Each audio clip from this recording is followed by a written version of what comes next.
Viewers సచివాలయ ఉద్యోగుల బదిలీలకు సంబంధించి ఆప్షన్లు అయితే ఇవ్వటం జరిగింది. అది ఏ ఆప్షన్స్ ఉన్నాయి, ఎలా అప్లై చేయాలి ఆన్లైన్లో అనేది ఈ వీడియోలో మనం క్లియర్ కట్గా చూద్దాం. మొదటగా గ్రామ వార్డు సచివాలయ ఉద్యోగులందరూ కూడా ఎల్ఎంఎస్ అని ఒక వెబ్సైట్ ఉంటుందండి. ఆ యూఆర్ఎల్ కూడా మీరు ఇక్కడ చూడొచ్చు.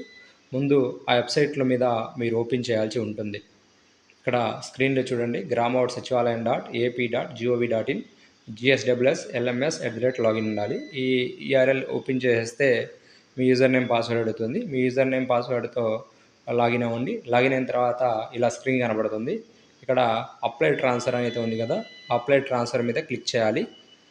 అలా క్లిక్ చేసిన తర్వాత అప్లికేషన్ అయితే ఓపెన్ అవ్వటం జరుగుతుంది. అప్లికేషన్ ఫార్మేట్ కూడా మీరు చూద్దరు. ఈ విధంగా అప్లికేషన్ అనేది కంప్లీట్గా ఓపెన్ అవ్వడం జరుగుతుంది. ఈ అప్లికేషన్ ఆన్లైన్లో ఫిల్ చేసే ముందు ఏమేమి డాక్యుమెంట్లు కావాలి, ఏమేమి ఆప్షన్స్ ఉన్నాయనేది ఒకసారి మనం పరిశీలిస్తే ఇక్కడ చూడండి, సచివాలయ ఉద్యోగులకి మ్యూచువల్ ట్రాన్స్ఫర్ అవకాశం ఉంది. అలానే స్పౌస్కి ఉంది, medical grounds, person with disability, persons having mentally challenged childrens, visually challenged employ, widower ఎవరైతే ఉన్నారో వాళ్ళు కంపాషనేట్ గవర్నమెంట్ కింద రిక్రూట్ అయి ఉంటే వాళ్ళకి ప్రయారిటీ కింద అప్లై చేసుకోవచ్చు. ఇవన్నీ ఆప్షన్స్ ఉన్నాయండి. ఇవి వితిన్ డిస్ట్రిక్ట్లో అప్లై చేయడానికి ఉన్న అవకాశాలు. అలానే ఒక జిల్లా నుండి ఇంకో జిల్లాకి బదిలీ అవ్వడానికి కూడా మ్యూచువల్ ఆప్షన్ ఇచ్చారు. అలానే స్పౌస్ కోటా ఇచ్చారు. మ్యూచువల్ ఆప్షన్ ఇచ్చారు, అలానే స్పౌస్ కోటా ఇచ్చారు. అలా కూడా మీరు అప్లై చేసుకొని జిల్లా నుండి జిల్లా మారవచ్చు. వితిన్ డిస్ట్రిక్ట్ అయితే ఈ ఆప్షన్స్లో అప్లై చేసుకోవాల్సి ఉంటుంది.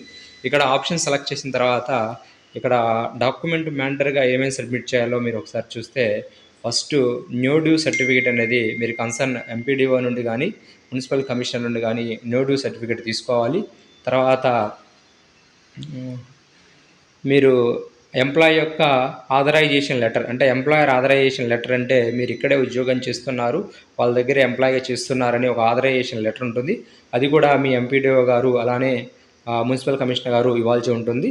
అలానే స్పౌస్ కింద అయితే మ్యారేజ్ సర్టిఫికేట్ ఇవ్వాల్సి ఉంటుంది.